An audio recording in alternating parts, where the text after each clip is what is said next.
Good afternoon, all.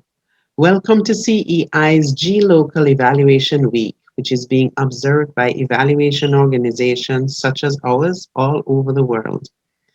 gLOCAL Evaluation Week provides a platform for evaluation, knowledge sharing, and networking events.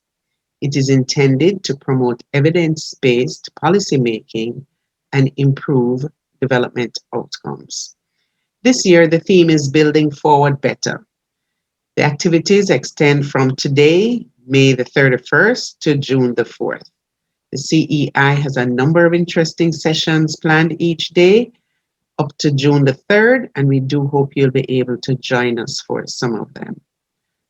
You will find all of them listed at caribeval.org. Today's session is the very first one in the series.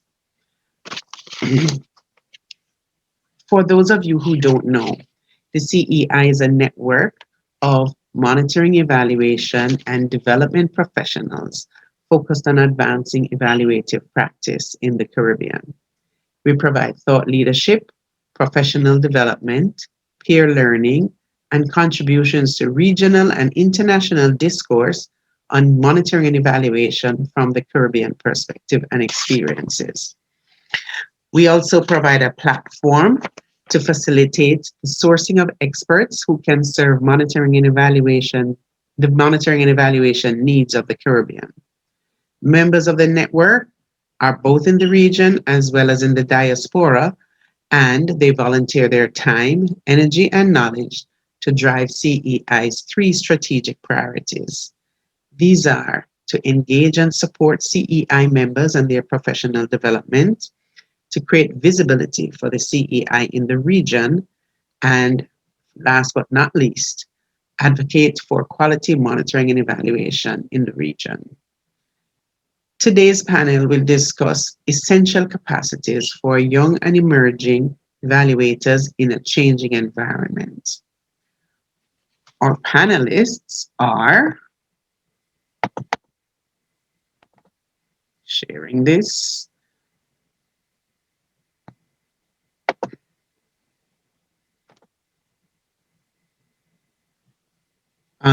Panelists are Anne-Marie Brown, Gerarda Romero Sanchez, and Anna Erica Lazar. Our first presenter is Anne-Marie Brown, and I would like to introduce her.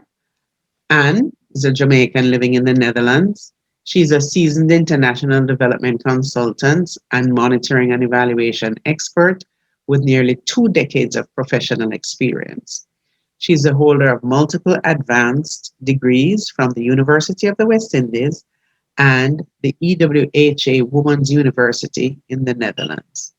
She has provided professional services to agencies such as the UNDP, the World Food Programme, and the European Commission on programs related to migration, governance, child protection, poverty reduction, and gender. Help me to welcome Anne-Marie Brown. Lovely introduction. Based on the names on the screen, I see a lot of familiar names.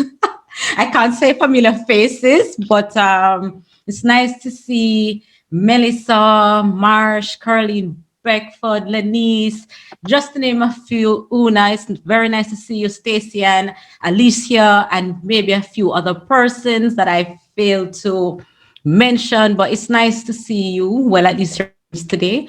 Thank you so very much for tuning in. And we'll just spend a few minutes to give just a brief presentation. I think the aim is for this to be an interactive session where you get to pose questions to both myself and other panelists. So without further ado, I'll try to share my screen.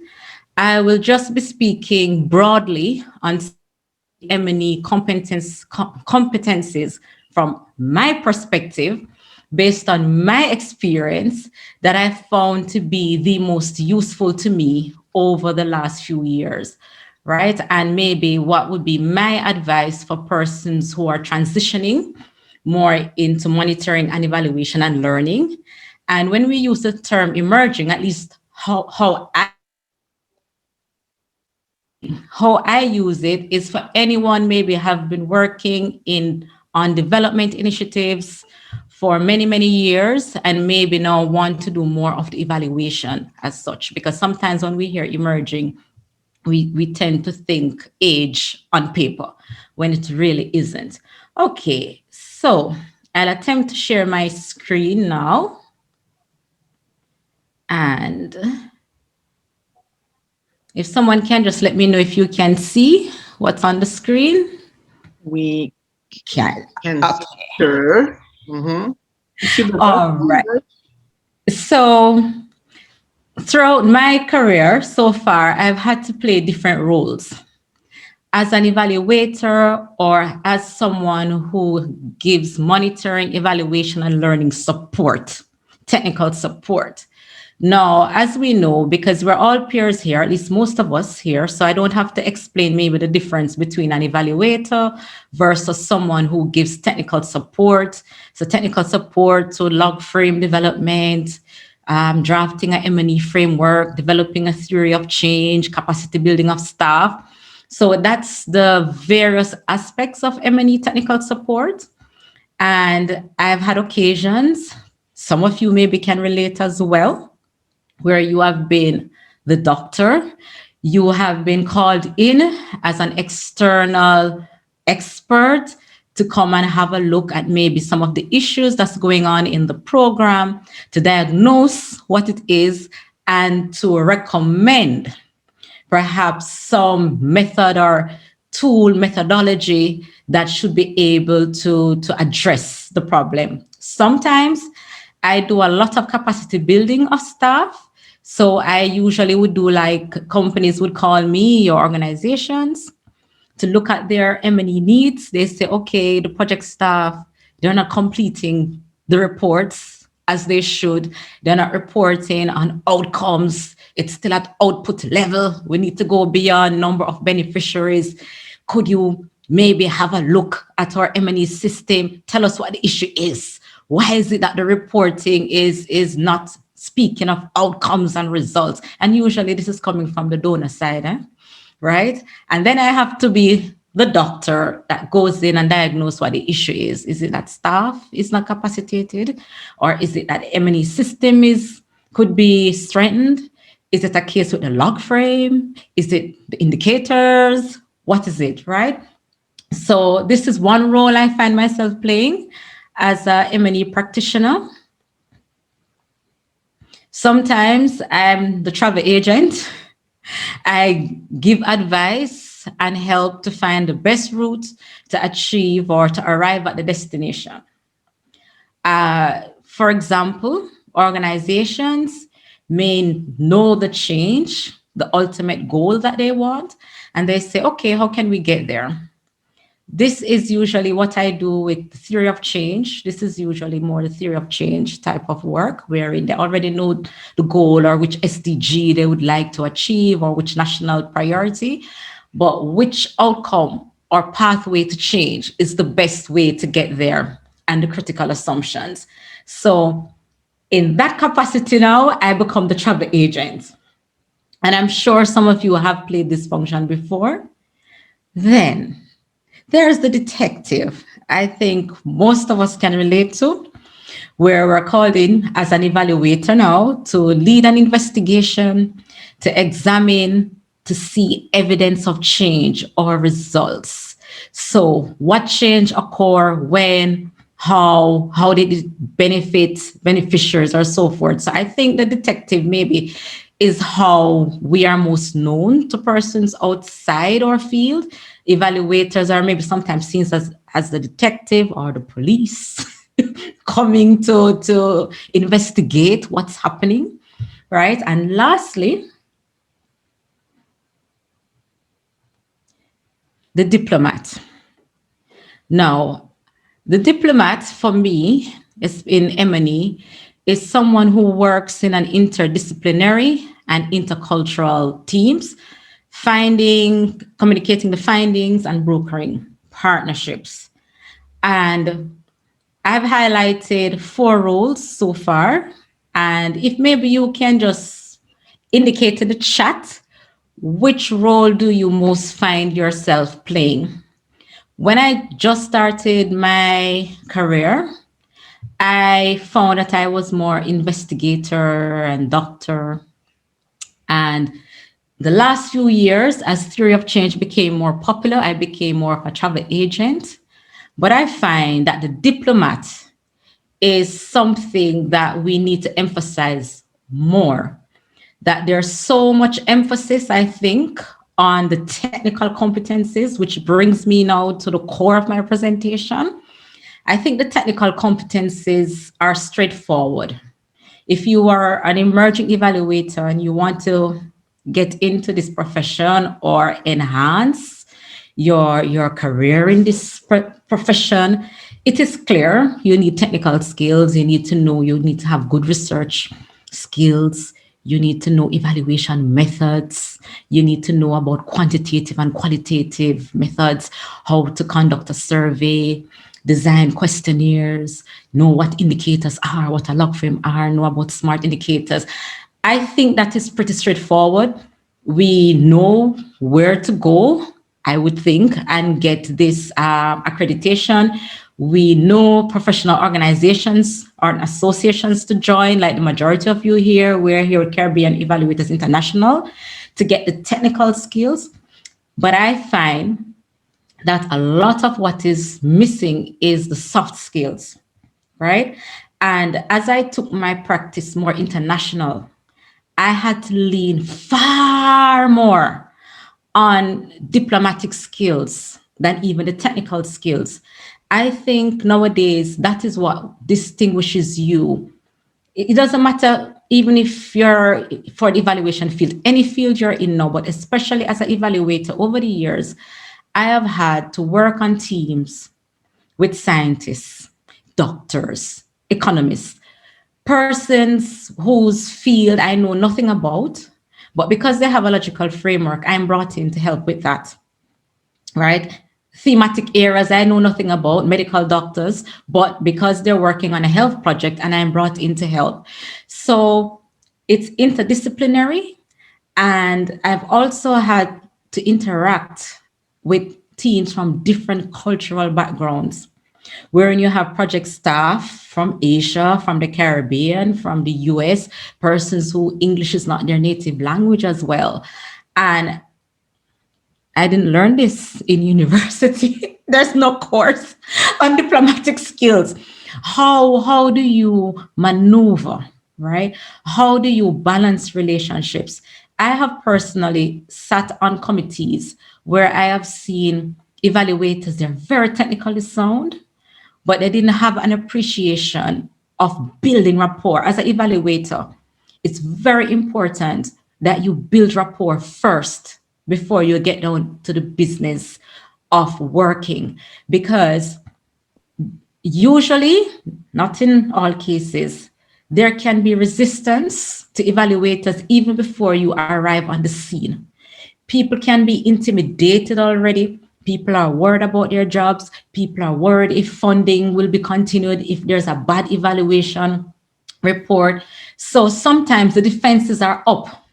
So as an evaluator, it is crucial, I believe, that we get good people skills, get good at rapport building. At least that's something I have tried to cultivate personally over the years, so that maybe I'll even hear things that they wouldn't maybe even tell another evaluator. People would take me in confidence and I can get more information that way. But most importantly, when it's time to present the findings, persons are more open to look on it from a learning perspective than accountability, even nuancing of language. And a good practice of mine, just a tip that I want to share with you, is even how I write negative findings. And I try as much as possible in the wording. So communication skills are very important.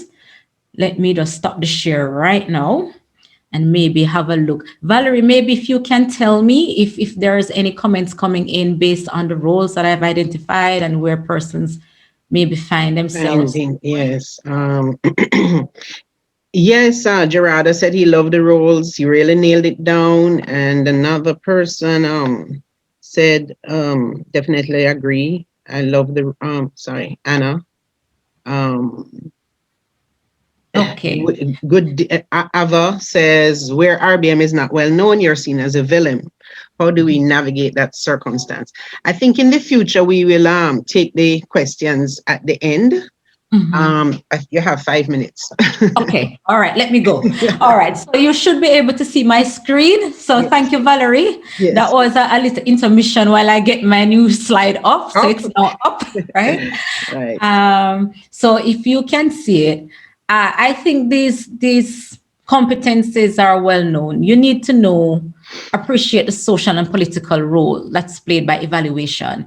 You need to know the evaluation history and knowledge, appreciate the linkages between evaluation and social research, understand program theory and its implication, can relate evaluation to policy environments. I can share this slide with you afterwards, whoever need it can be shared, right? So I spoke earlier on evaluation methods and approaches. That's pretty straightforward, quantitative, qualitative, and the limits of each method. Should be able to do design case studies, surveys, interviews, and of course you can specialize. If you're more into qualitative methods, you can specialize in that as well. Then you need to demonstrate the capacity to deliver evaluations, effective management of the evaluation, communication skills. I think nowadays communication is very, very important in terms of how you visualize even the data. I think I've seen a gradual shift away from 600 pages report. No, no, Right. I'm exaggerating. but but even if the formal report, 60 pages report, is accepted as a criteria to say, okay, you delivered your deliverable, the trend now is that the clients are requesting that you at least develop an executive summary or an interactive way of presenting the information that is outside of the 60-page report. So nowadays, I think evaluators, it's a crucial skill to become more communication savvy, to learn interactive dashboards, to learn a bit about data visualization. I didn't know anything about these things, but I tried. I taught myself infographics. This infographic you're looking on, I created it myself. I didn't learn this anywhere, but I realized that I had to step with the time and learn basic. You can use Canva. They have templates there on Canva. Learn even basic infographic skills to make them, or even simple video productions, because more and more clients are requesting this. And also, if we're moving towards utilization-based evaluation, then we want our findings to be used, right? So that's a crucial skill to have. And I was speaking 1 minute. on the soft skills. Understand that when you go into a space, yes, you are the expert, but you should be open to learn from even persons you're evaluating. And I was mentioning earlier, a practice I have tried is when I'm communicating negative findings, I try to frame the language more positive. So instead of saying there is lack of capacity, the wording could be the capacity could be enhanced, or inadequate resources. More resources need to be allocated to this area. Of course, not in every case you can do that, but try as much as possible. At least that's what I've done, to deliver even bad news, negative news in more positive language.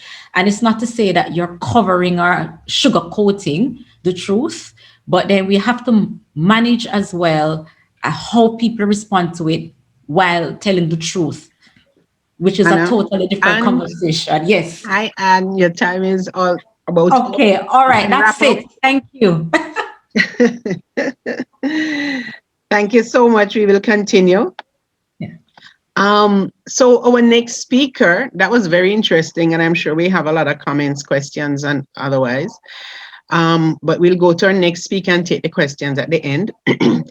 The next speaker is Anna Erika Lareza, who is an M&E specialist and co-leader of Eval Asia. She's based in the Philippines, and she Eval Asia is an evaluation initiative to promote youth involvement in evaluation and empower young and emerging evaluators in Asia. And I will be addressing various aspects of professionalization. Thank you, Anna. Go ahead. Hi. Okay. Thank you. Thank you, Ma'am Valerie, for that very generous introduction. And thank you, Anne, for that wonderful presentation. Really, I have to agree on her point on communication.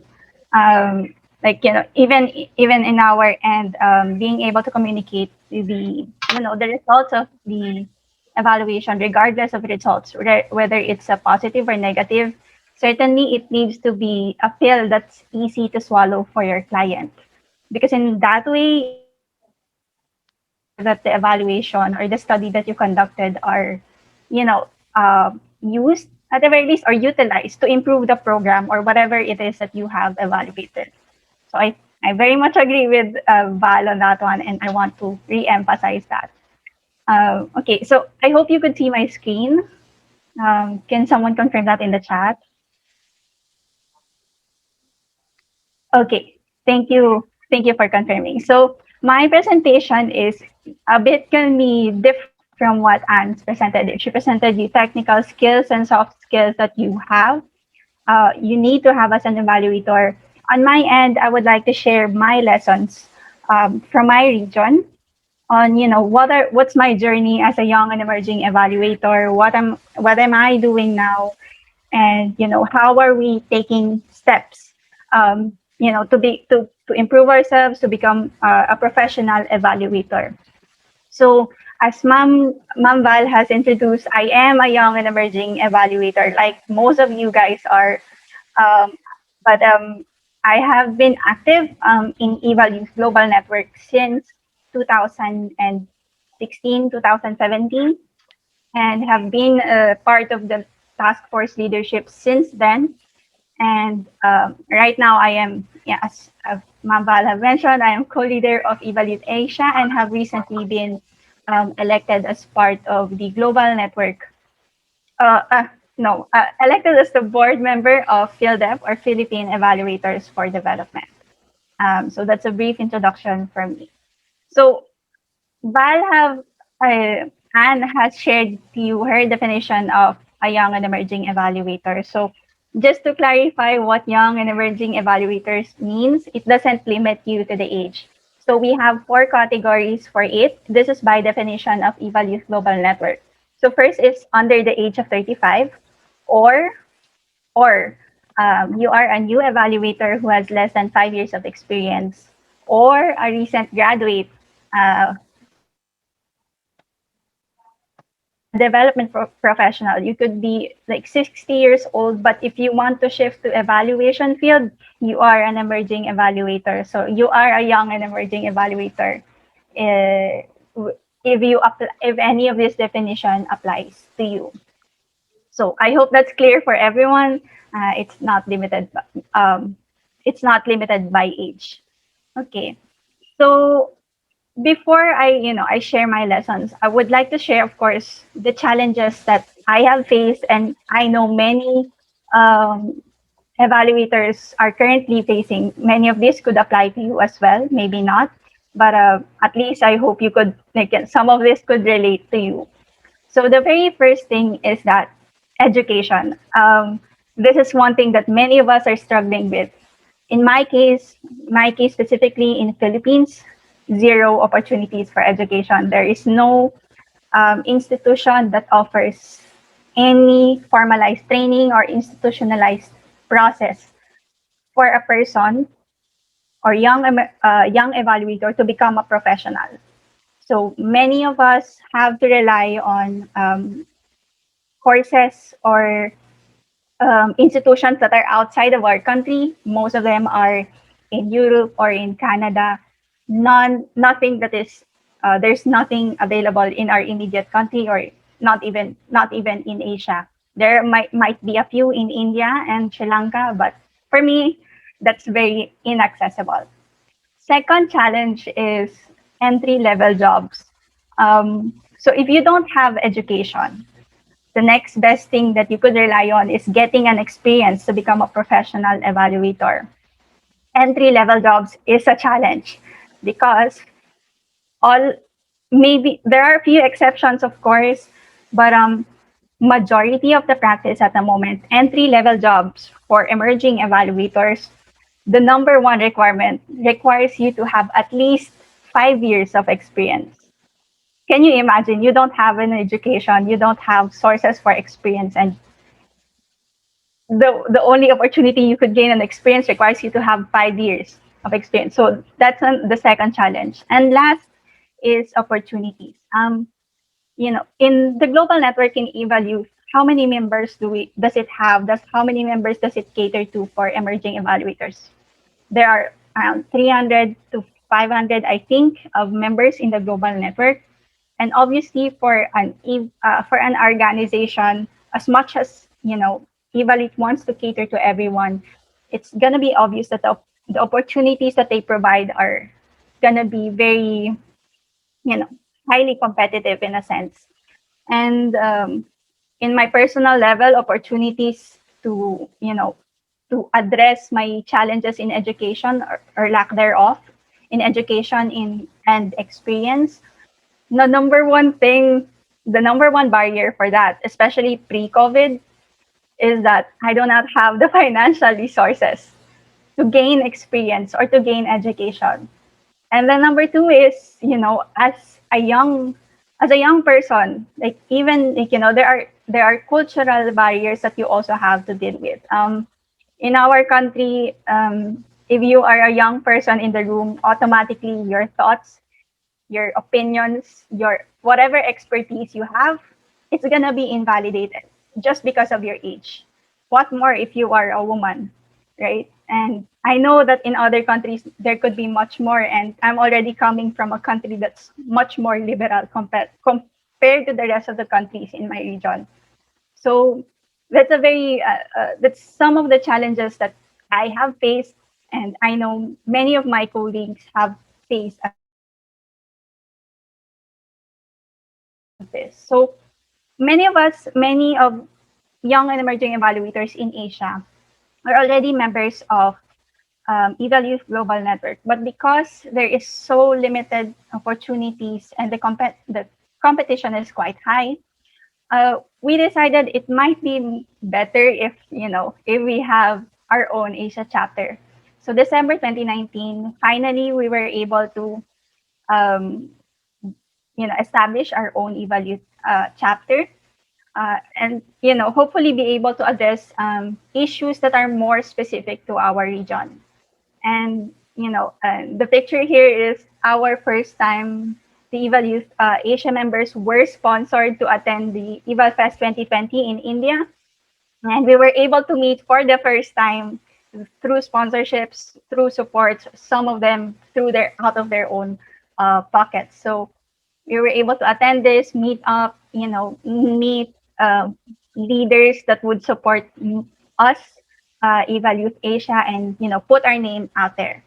So right immediately after this, after our establishment, came in the Eval for Action campaign, and boy oh boy, we did took this opportunity to uh, make jumpstart Eval Youth Asia essentially. So we were also lucky that the our VOPES, regional and the country VOPES, are very supportive of um, young evaluators. It is at this point that many of them are aware of Eval Youth.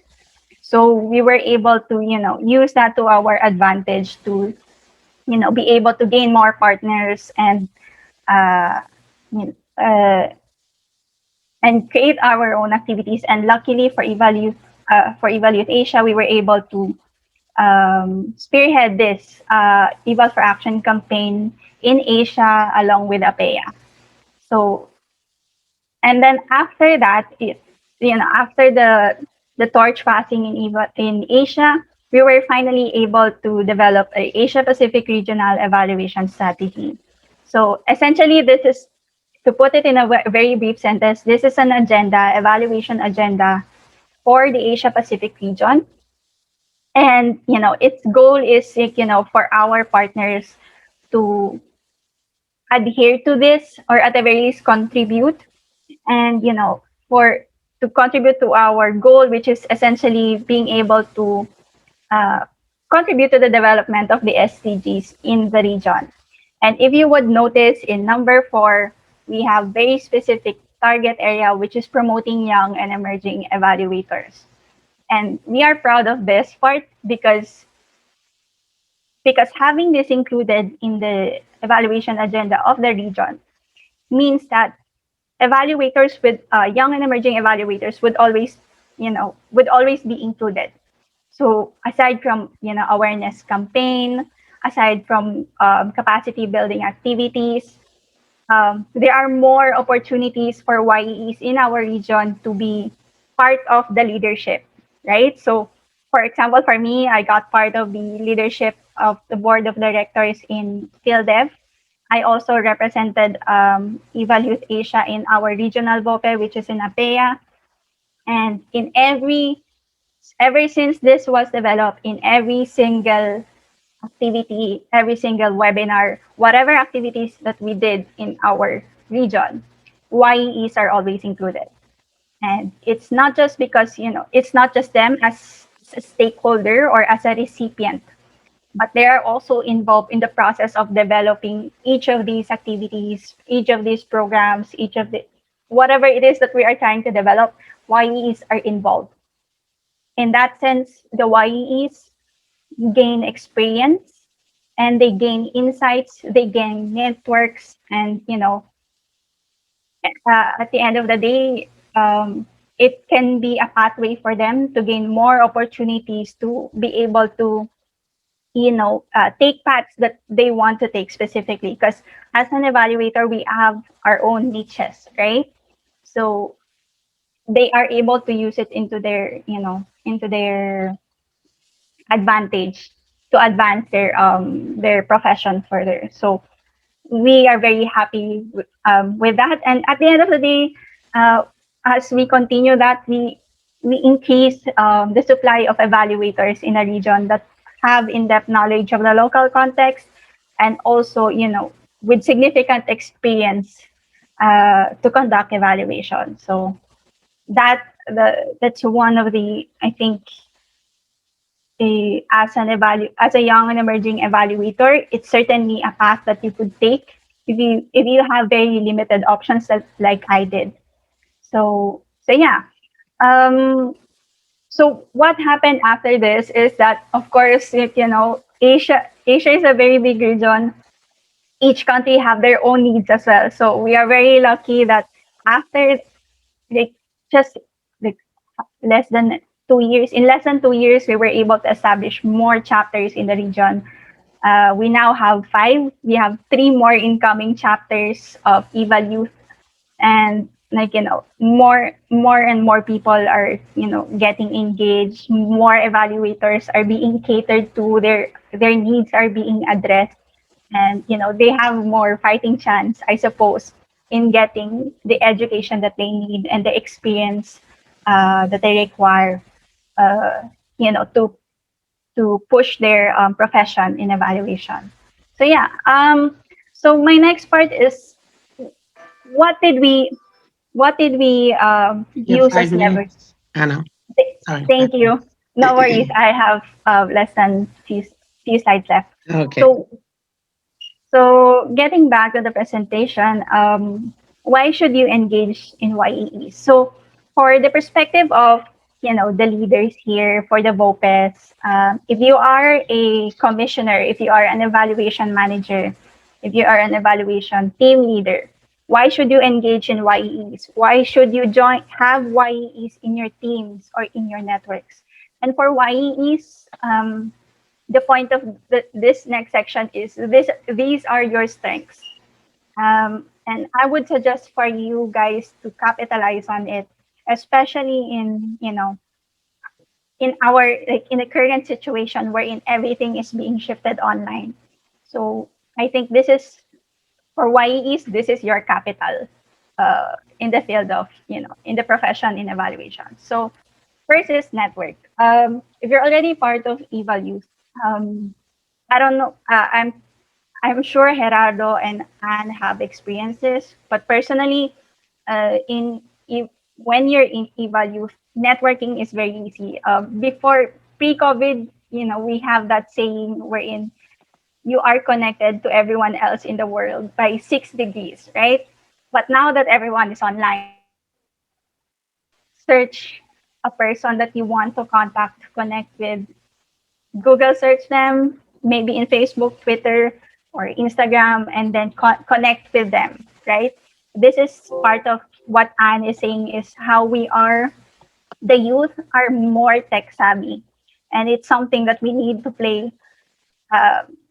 we need to play hard, right? This is our value as well. It's something that you need uh, to improve upon as well. So that's number one. And then number two is online communication. So much like in networking, with everything being online, the learning curves of shifting everything online is, much more easier for young evaluators. One example, conducting evaluations remotely. If you are, I know Ma'am Valerie just, shared this earlier as well. Even just setting up a webinar like this, it could be a challenge, right? But for us young evaluators, it's much more. We are more tech savvy. We are more fluent in online communications. It's much more easier for us to pick up minute languages our whole lives. So it's it's something that again you need to play hard with. And then lastly is drive and evaluate. In para most of our in our generation, at the very least, in my generation, I've never seen anyone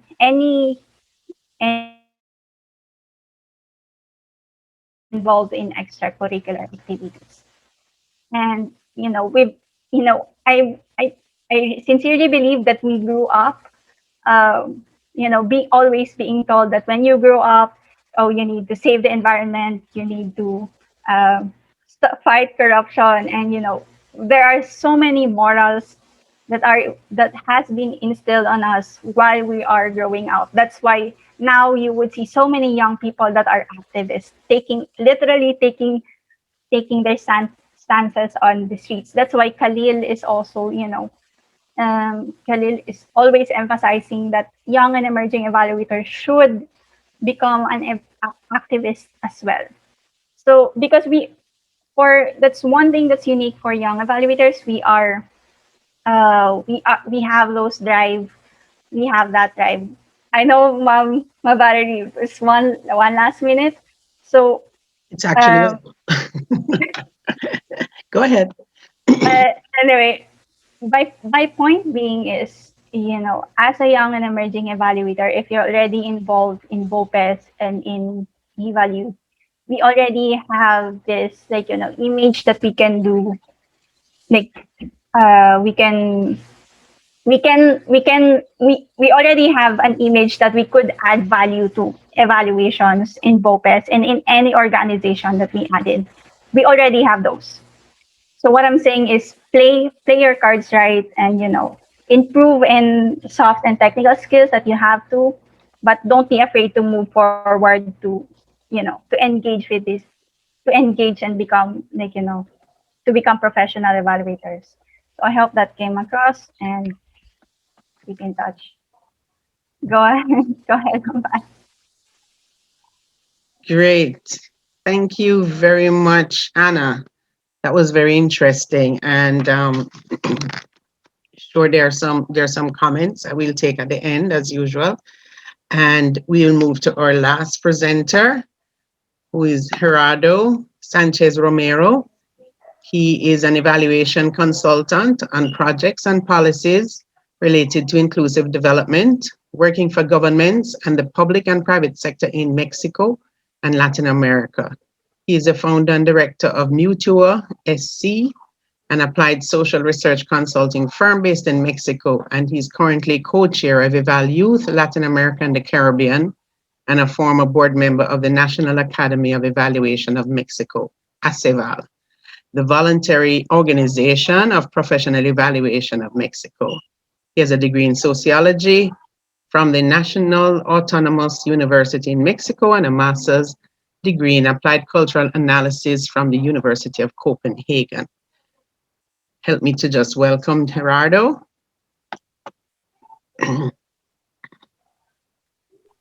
Over to you. Thank you so much. Thank you. Thank you, Valerie, and thank you to Anna and Anne for your inspiring and sharp words. I am very honored and humbled to be here with you, talking to you. Sorry, my little baby girl is, she will be also listening to me, I hope.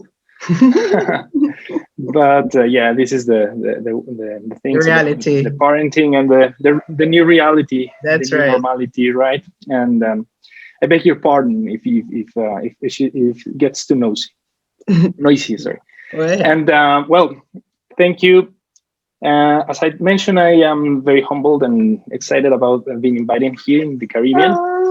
I'm gonna share my screen. And my presentation, I think, is a good complement for the two brilliant presentations that preceded me.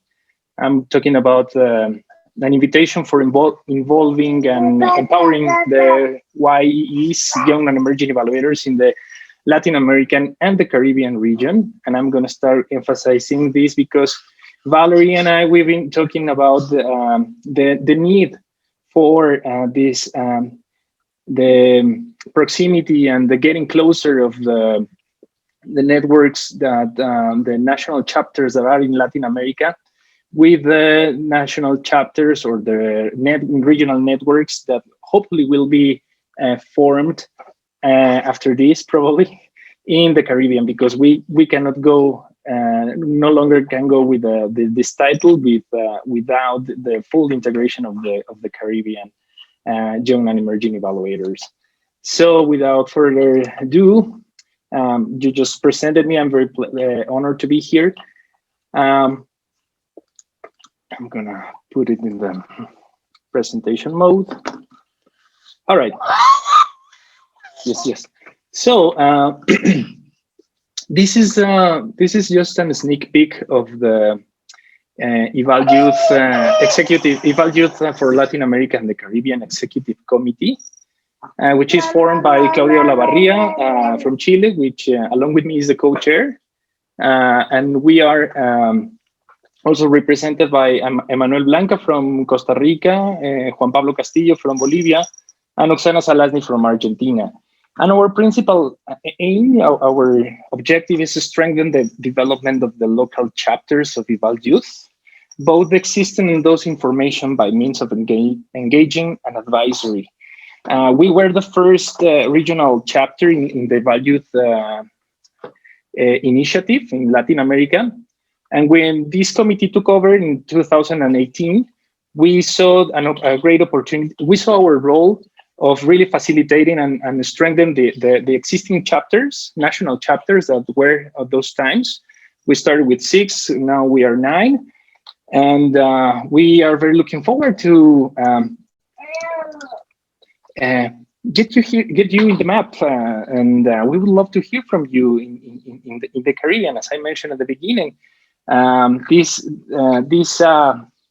hope this is an invitation for all the nearly 50 young and emerging evaluators and also other colleagues to get in touch and see how we can grow together. So why I'm gonna just say this very quickly, this reference, and the need for having a regional chapter is as you all know, the Eval Agenda 2020, which is the birth certificate of Eval Youth. mention one problem, which is this foundation of our initiative, is that youth are historically and frequently absent from evaluations of policies and programs that impact them. If the SDGs are to be fully realized, it is essential to prioritize the inclusion of young and emerging young people in evaluation processes, both evaluators but also young populations. And the examples provided by Anna and Anne are very towards to this addressing this problem. And coming from also the other objective of the main objective of Evaluate is that increase contribution of young and emerging evaluators to social development at national, regional, and international levels through engagement, innovation, and exchange. So this is the reason why, along with the task forces, there is a need for really understand the context, the cultural needs, and the historical processes involving in the social processes that we as evaluators are evaluating. So this is why this is important to get a regional perspective on the strengthening of the young and emerging evaluators. All right, what I'm going to present to you very quickly is a resource we created in 2019, which is a quick guide to welcome YEEs and also invite BOPIS to welcome the young and emerging evaluators. See, this is our one of the main proposals or ideas that are really in the center of our practice as Eval Youth or our actions, which is with the cooperation and working together with the BOPIS. This initiative, the mission, which is strengthening and including the young and emerging evaluators, will be achieved. We propose the idea that all the national chapters, the networks, the initiatives that are promoted by Evaluate will go hand by hand with the national, or regional, or maybe international BOPIS, as the Caribbean Evaluators International, the CEI. So this is also responding to one of the principles addressing the evaluation agenda, which is the outcome one, the principle of engage, impact through social mobilization.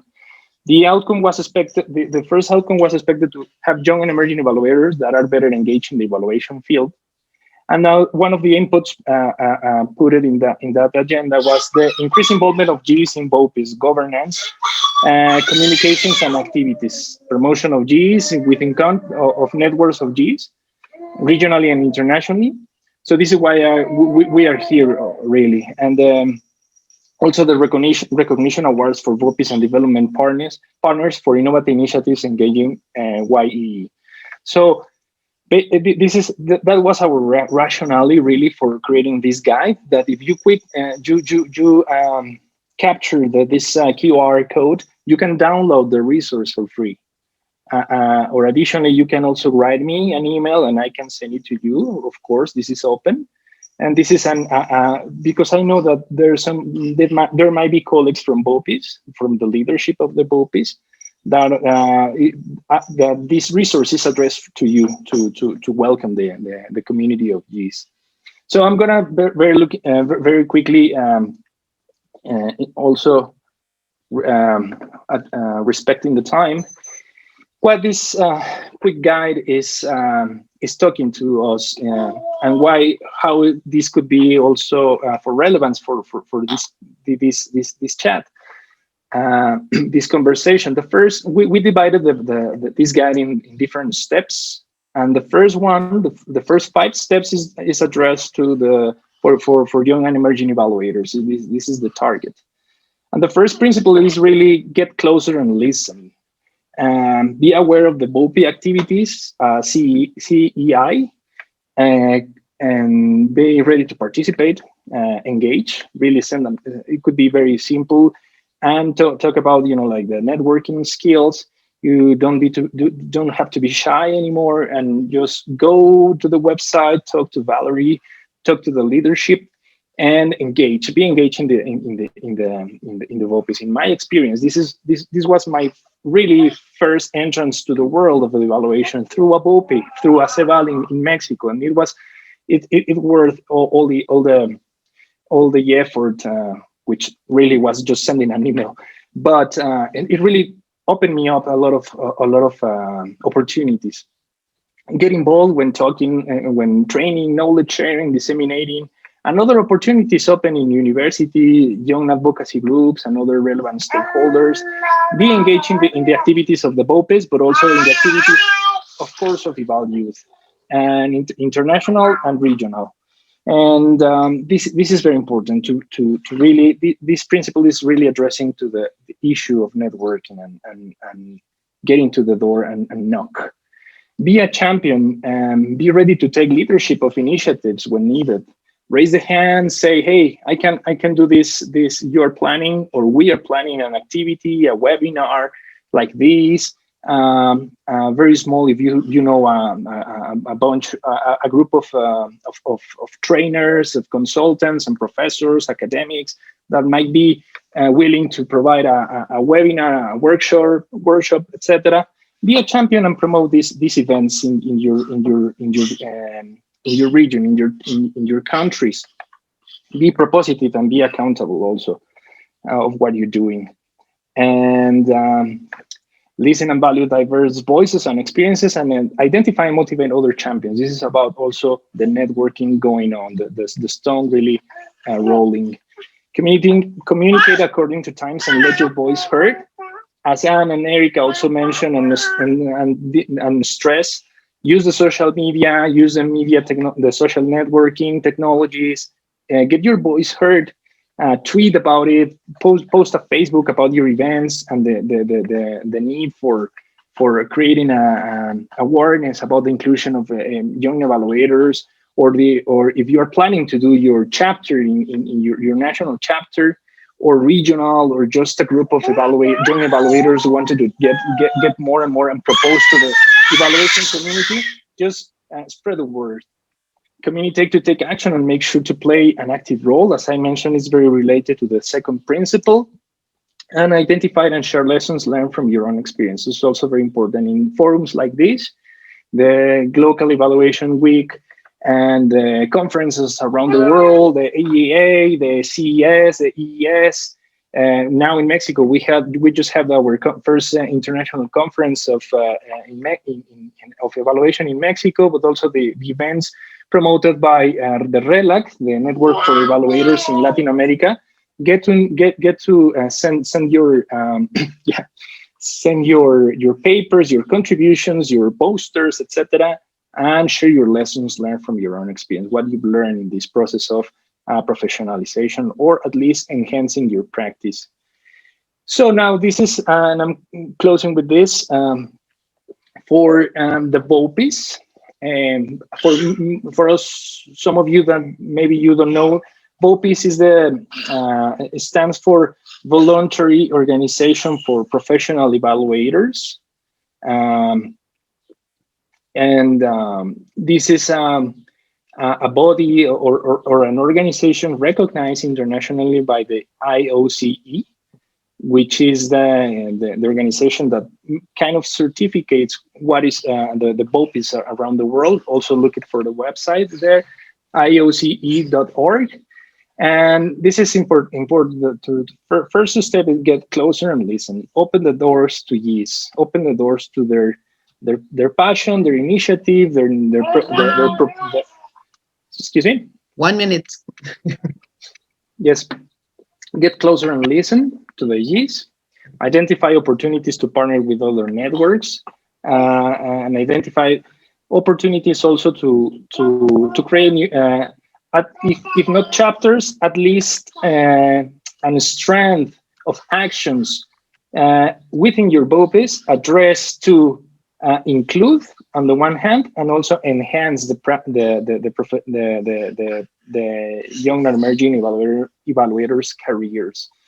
Look for champions as well. Identify your local champions that are willing to lead one of the initiatives proposed, and commit to involve youth in the activities of the BOPE. but not also to the activities. I'm gonna stress this point also because it relates to the empowering of young and emerging evaluators, and also to include them by giving them recognition and by giving them spaces for decision making. I am talking about invite the young and emerging evaluators to the governing bodies, to the executive committees, to the leadership groups. That is very important. That is key because it is not giving. It is not a gift for them. It's something that the engaged and talented and committed YEEs have been earned by their own merit, I must say, right? So this is an invitation, of course. And finally, well, this is one of some of the collages that our activities when we had that lovely world when we can meet up and hug. We are looking forward to get that back, and maybe in the near future to like to see and interact. You will see this is a very worthwhile. It is very worthy to be closer, and you can get some good friends. Finally, just 1 minute very quickly. Some of the evaluators' skills. This is based on an academic from Mexico, Miriam Cardoso. This is also in order to complement to the international skills. This is a point of view from Latin America and the Caribbean, hopefully. Let's see if you find some similarities. The evaluators at the personal levels, it must cultivate the observation skills, be perceptive, able to quickly understand, versatile, diplomatic, as Anne mentioned, humble. This is very important. Communicative with all stakeholders, methodic, effective towards the evaluative goal. Don't miss that goal. Self-confident, a willingness to work in teams and multi-cross-disciplinary, sensitive to diversity and cross-cultural realities, skill in conflict management and negotiation, the diplomat, and ethical, honest, impartial, and respectful with confidentiality of our informants. And finally, the knowledge level also is important to consider higher education degrees, specialization in evaluation, courses, diplomas, certificates. You have to go for them. Updated in cutting-edge frontier themes, because this is what we are bringing to the table, the innovativeness, knowledge in public policy in social contexts, politics, economy, culture, organizational capacity planning and project management level, especially if we're consultants, use of qualitative and quantitative mix of method analytic skills, master in software, ICT's capacity to assess and recommend, an excellent oral expression and written skills. We would like to talk friends from the Caribbean. This is really from heart. I would love to talk with you and maybe open partner to foster the dialogue between our whole region, including the Caribbean. Thank you so much. Thank you so much, Gerardo. On behalf of everyone, again, third excellent presentation. The daughter is beautiful. She's distracting. I gave you a lot of leeway just because she was here. What I loved about meeting the evaluate persons in the conference in Prague, you remember that at least one person had a very young child, and that child attended all the meetings. So this is a very common thing, and obviously for the other young evaluators, no excuse not to participate. This is a reality at this stage of life, so integrate the kids. All right, so questions. There was one question that came up. I think Gerardo asked, Anne, do you see the demand of evaluation higher than the supply?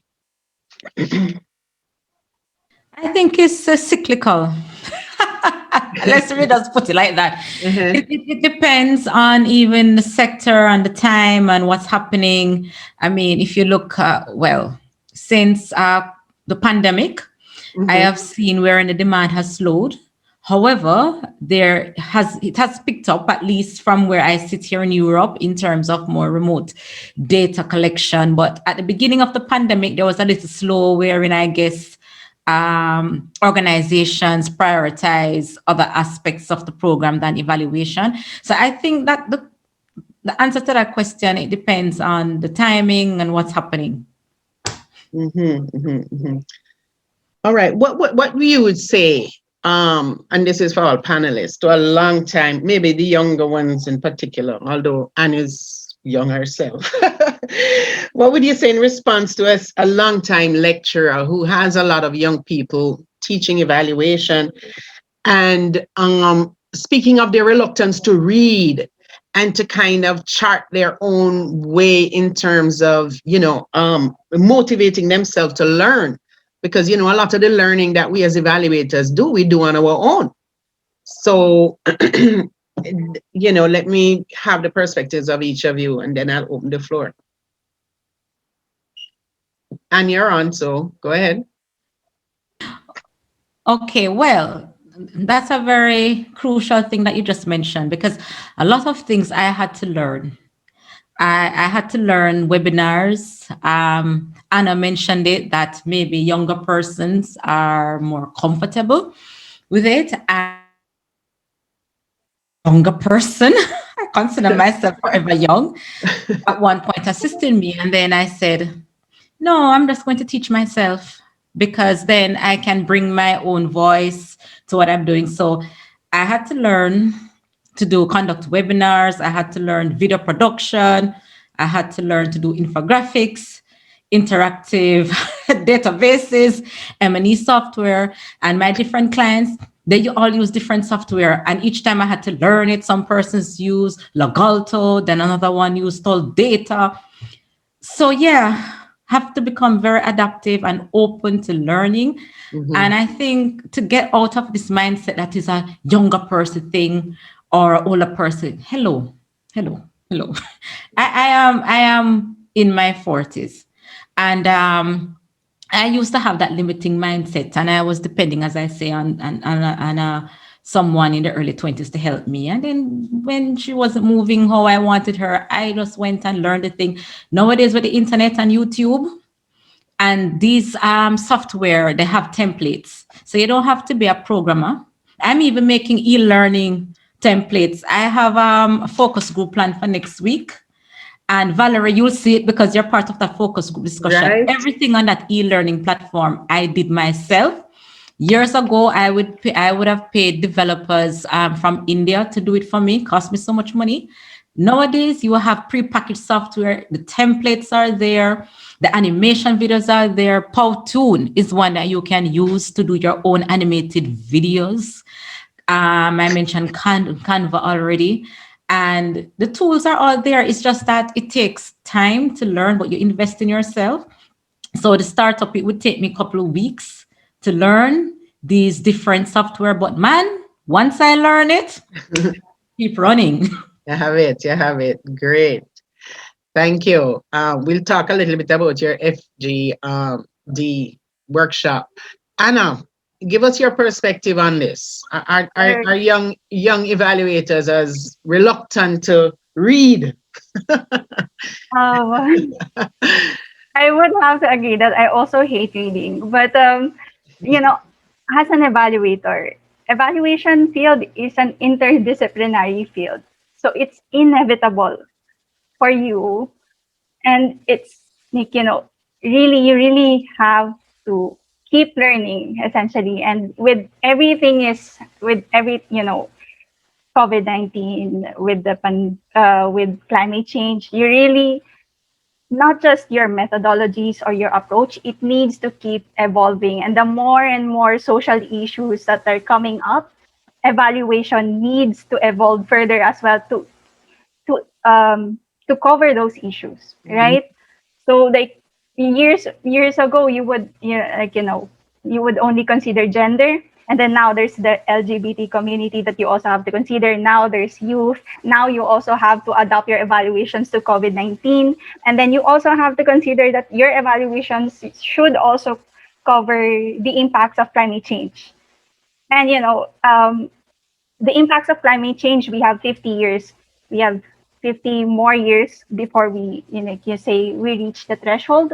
So as those years go by, more and more things will happen. Just sharing that I am an evaluation. I my graduate degree is in environmental sciences. So just shifting from that field to evaluation is also a learning process. But it doesn't mean that you have to throw away your old knowledge. You just have to see which skills that you already have can be transferred to the new field. And sometimes you wouldn't even know you already know the basics. Sometimes you already know the it's already in your subconsciousness on how you should approach things.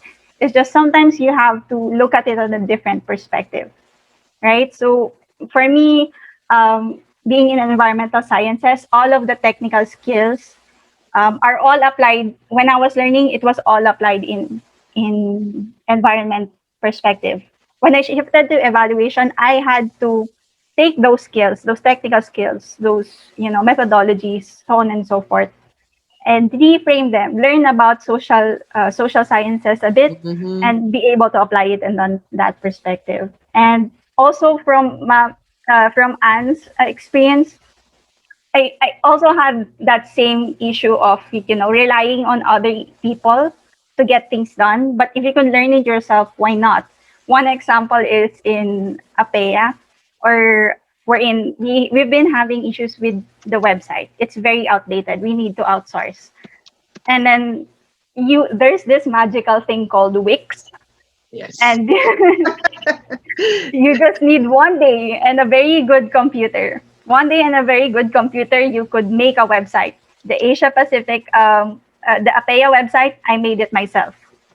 And I just present, okay, these people have been having troubles with their websites for months, and they've been having issues with the money on how to come up with that. Like, you know what? To our president, Acela, I made this website. And then he saw it prototype, and then, okay, what do you need for this? You just need to pay the Hosting, subscriptions. right? You just need to pay, and then it's up and done, right? So sometimes it's worth it to learn new skills like that. And I could go Thank anywhere and say, you. oh, I can be a Yes. website developer. So yeah, go ahead, Gerardo. Thank you, Gerardo. Well, yes, as you mentioned, you're mentioning in the chat, learning never ends, right? But what we've been learning, actually talking about that in Eval Youth, and I think this is very common for all the networks in internationally, is that we are kind of fulfilling a gap that we identified when we started in 2015, that this knowledge and formative gap in the courses in the formal education, being these universities and well, especially universities in academia. That was the case, at least for Latin America. We did a diagnosis about that. And we, at that time, we found very, very small um, of options of postgraduate education, or even bachelor degree education, especially in evaluation. Nobody knows when you are graduating from a bachelor degree, you barely get to know or have an idea of what evaluation is. Fortunately, I think this situation is changing. This situation is changing a little bit for good, because we see more and more universities and courses on formal training that are providing evaluation as a part of their curriculum. But we feel, as I mentioned, we feel this gap or this niche because we try to not to compete with, of course, with formal training, but also rather offered young and emerging evaluators hands-on experience, professional training, and professionalizing experiences to be in the field partner with a colleague that we know that is very busy, and he's very keen, or she is very keen to welcome YEEs and give them the credit, but not just having them to get copies and get for a mug of coffee. Doing the analysis, empowering them, giving them confidence. I think that's very, very important. That goes along with the spaces for training that we organize sometimes, and in Evaluate, as webinars, as workshops, and that's been very fantastic. The reaction of the attendees that are telling us, okay, this is very important because this is hands-on experience. This is what the things that they don't tell you in the university. We are getting super good advice from people that are actually doing the thing, that are evaluators. So this is good. This is one of the lessons that we've learned, that it is valuable of engaging in Evaluate and partner and getting to the conversation amongst young and emerging evaluators. Okay, thank you, Gerardo. Anyone else? Does anyone want to jump in with a question? You can either type it in chat or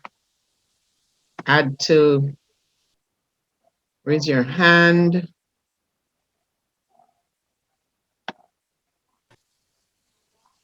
Yeah? Well, no, Go ahead. because I saw Anne's question regarding supervisors being resistant to evaluation. Oh, yes. Because this is also something that I have personal experience with as Can you well. repeat the question for the benefit of the room? Oh, okay. The question specifically is, the challenges faced by many YEEs is that they are working in organizations where their supervisors do not see the benefits of evaluation. And this is very common. And what she's asking is advice on how, she could address that, maybe to change your perspective. One very thing that's, for evaluation to work and be used in organizations is that your top executives or your decision makers needs to be aware of evaluation. They need to be capacitized. They need to know that they need to be aware of its benefits on how or when it will be used. So if you want concrete advice, there are two methods for you to introduce this, in my perspective and my experience. One is when you're doing strategic planning, introduce, propose that evaluation needs to be integrated into the strategic planning, because evaluation doesn't just come on the end. It needs to be integrated in the design of the programs for your evaluations to be, effective, and you are sure that the results of your evaluations will be used on the duration of your program. So that's one thing. The second thing is, if they are really resistant, I've seen situations where in whenever you present evaluation results, introduce in the introduction just like maybe brief slides of why do you need to do evaluation. It might be very basic. It might be, maybe sometimes superficial, but sometimes, if you keep repeating, sometimes it could be enough to convince people. And if it's, maybe you could get a chance to present such thoughts on maybe higher executives that would be interested in evaluation and would recognize the need for evaluation. So in that way, you would have someone or a champion, an evaluation champion in your organization. So that's my thoughts on that. Thank you. Very valid perspective.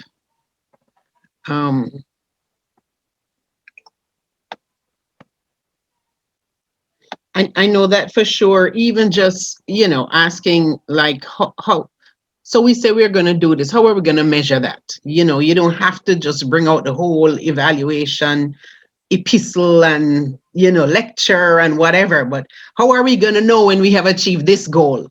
If you break it down so simply, and I find even in engaging communities and so on, looking, sometimes we do indicators in cloistered rooms, surrounded by technical experts, and and the community has a totally different perspective of what is success, you know, and those questions have to be asked in those diverse fora. And similarly to persons who may be unschooled in the science or the discipline of monitoring and evaluation, just asking the simple questions, how will we know, you know?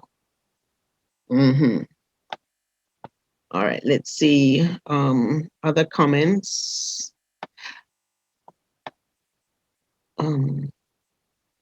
Yeah, Sarah says you can start with small ways, training for staff and sensitizing them on how M&E works in a program, mentoring one-on-one, being helping colleagues with reporting. You can do mini reviews like rapid assessments. You can introduce a comic. Oh, geez, I'm not good at reading these things. Yeah. Yeah, targets. It's something on targets and why they're important. So yeah, similar kind of outlook. If there are no other questions, I have some from the room. Okay, well, quickly, mainly for Gerardo and Anna, what are some of the major challenges that you found as you pulled together your evaluate groups, you know, in your various regions? You know, what are some of those roadblocks? Because it's certainly something Caribbean needs to do, wants to do, but, you know, an insight would help.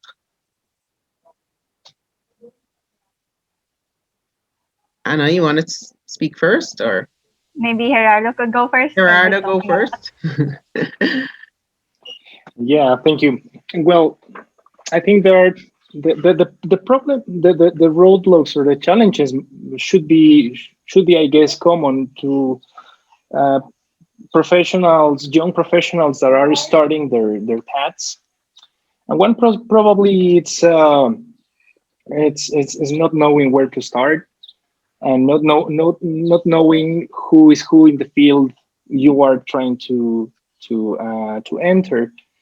This is why I think it's very important to partner with VOPES, because they do have the trajectory, the experience, and hopefully people who are willing to help, who is willing to help.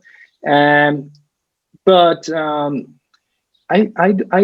I think the challenge is to keep the flow of the people engaged, because this is, of course, based on voluntary work.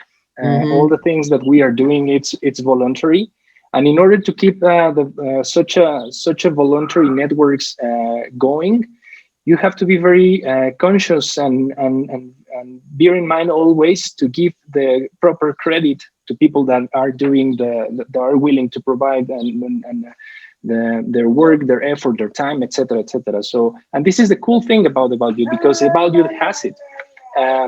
We in this network we've been developing this. It's not a method, but it's just a practice of be very aware of giving credit to the people that are working with us, because also in that way, this is also very important, because we are giving them visibility, the visibility they need to have in the international community for a young evaluator, because when you enter into the field, nobody knows you.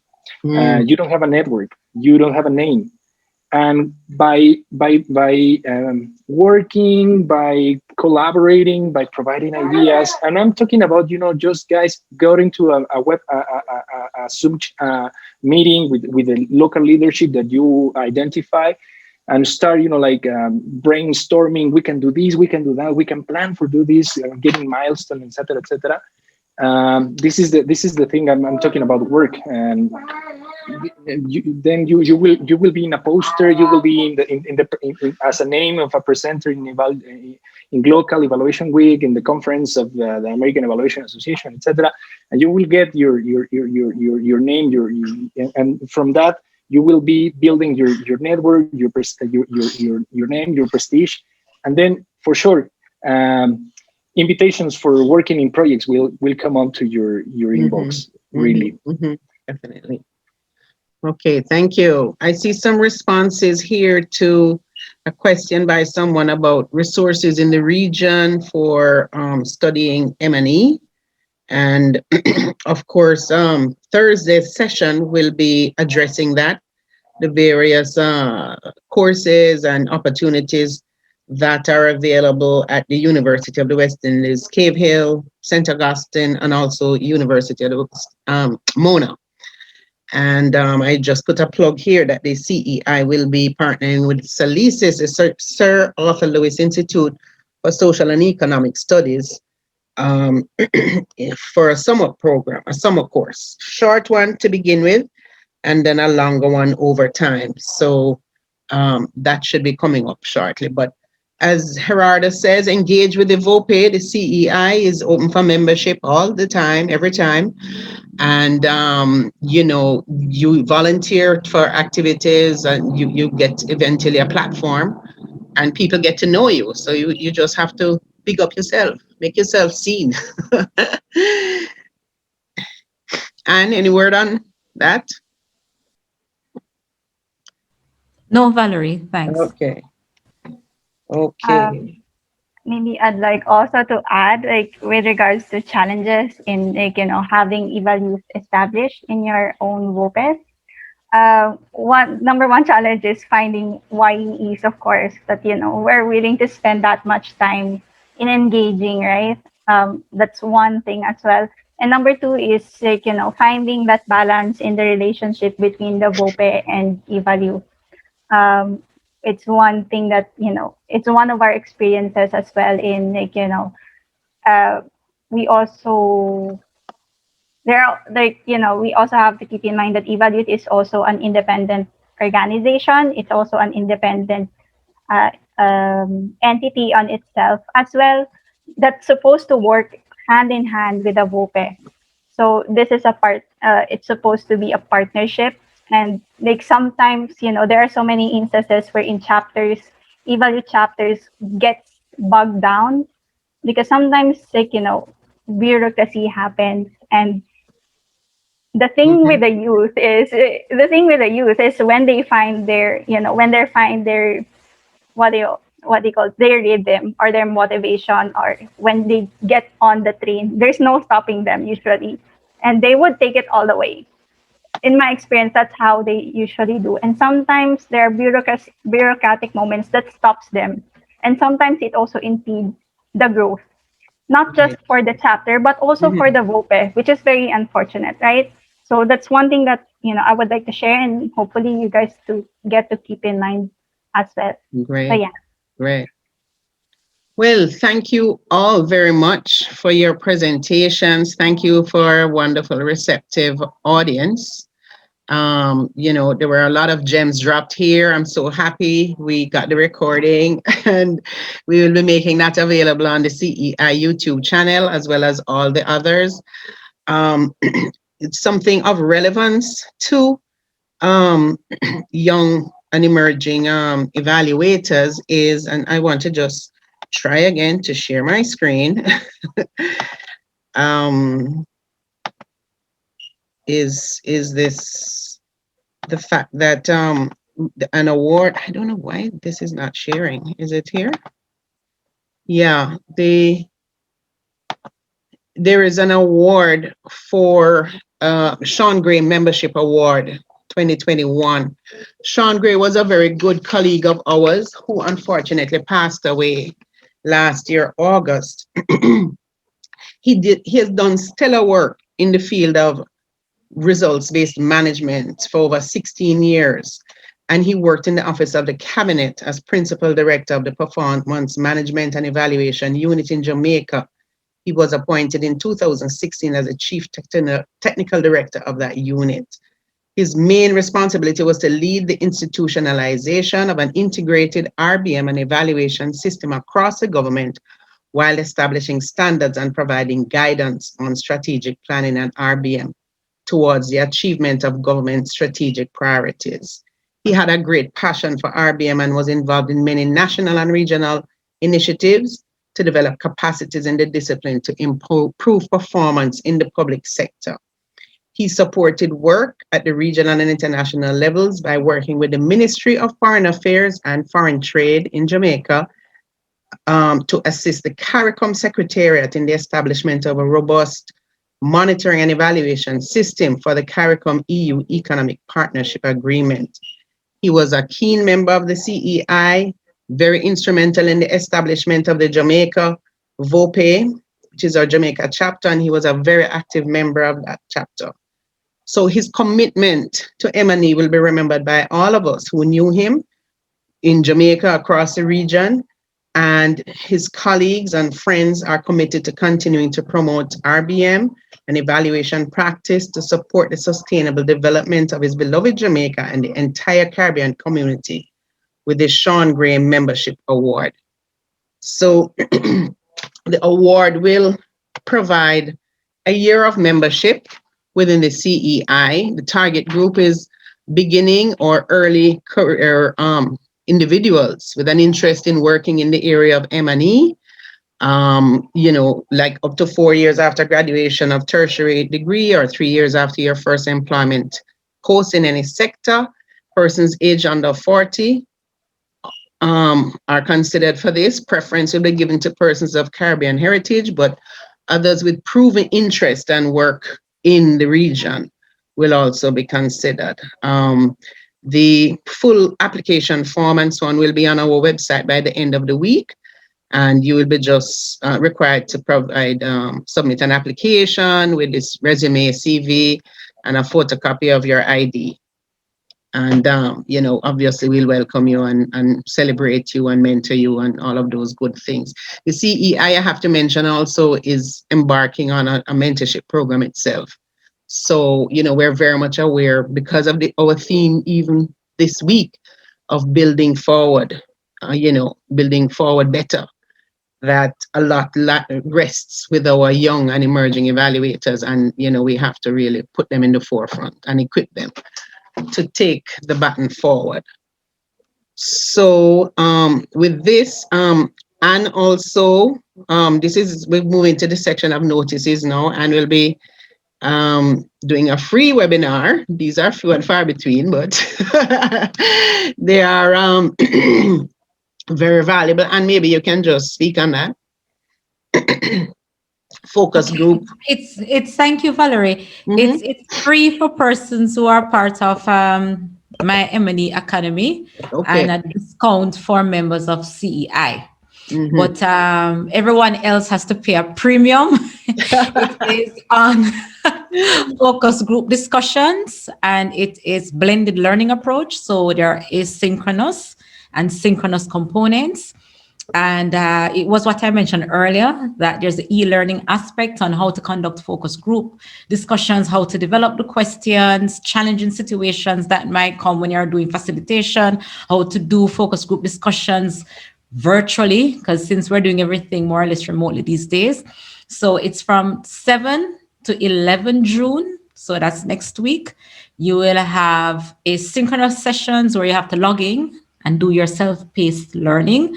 And then there will be 2 days of live face-to-face interactions with me, wherein you discuss your homework and present to the rest of the group. So 3 days self-paced, doing the homework, doing assignments, case studies, and then 2 live sessions with me and face-to-face. So more information, well, let me just put it in the chat, the link that you can visit to get more information of what it covers. Excellent. Thank you again, Anne. Thanks, Anna, Gerardo. We finally got it done, Gerardo. This meeting, and we'll take it further, right? So thank everybody again for joining. Please join the CEI we have a full week of activities this afternoon. We will be looking at what is the session this afternoon? It's focusing on the Caribbean approaches and M&E to support the demand and supply of M&E for the region, right? And we have the honor of having the ambassador, the Deputy Secretary General of CARICOM Secretariat. She'll be headlining, and very a number of other very eminent M&E experts. So that's for the Caribbean flavor. And then go on our website, www.caribeval.org. You will see, and of course, the gLOCAL website from which many of you joined. We have an event every day, today up to Thursday at 6 p.m. Eastern Time. So looking forward to seeing some of you there. Thank you so much from the CEI. I'm Valerie Gordon. Have a wonderful rest of the day. Oh, Anna, you're in the middle of the night, right? Oh, wow. Thanks for the sacrifice, Anna. All right. Take care. Bye-bye. Thanks, everyone. Bye-bye. Bye, Thank you, everyone. everyone. Thank you for the invitation. Have a good one. Have a Thank good you. evaluation week. Thank you so Thank much. you. Okay, bye-bye. Bye. Have a great week.